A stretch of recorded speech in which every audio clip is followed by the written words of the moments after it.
Etiefo, Ghana for, Amononefo, me fancy for nyina, the American sem shia wo bia. Me di Nyankopon sem shira ma me fancy for nyina.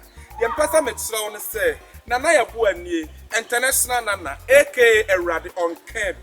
Soundboard no me say aka Erade on Keb.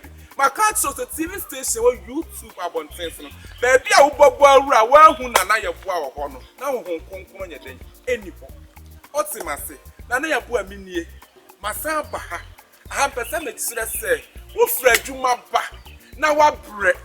Na so pe baby asere no wagege wa home agege wa home pese me kyerɛ say, gege dam se dodom sen no. Otima se, pomodia na den se dodom sen no. Powura YouTube on one also be Kills Field Production. Ubo Rahonoma.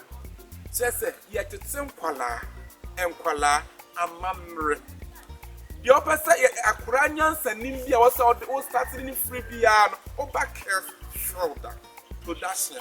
Ubo ready to come. The American subscribe. Now what share? And never cut us up, but you not subscribe. Na share. Ama de won nim de won hu ye no de ohun.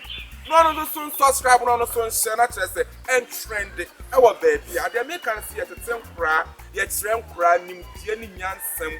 Kristo somu bibia kura ye kire mu ye den. E wo honom. If the me kan say for Instagram, Kills Production. E wo ho. Over Facebook ba e ye Kills Production. E wo honom.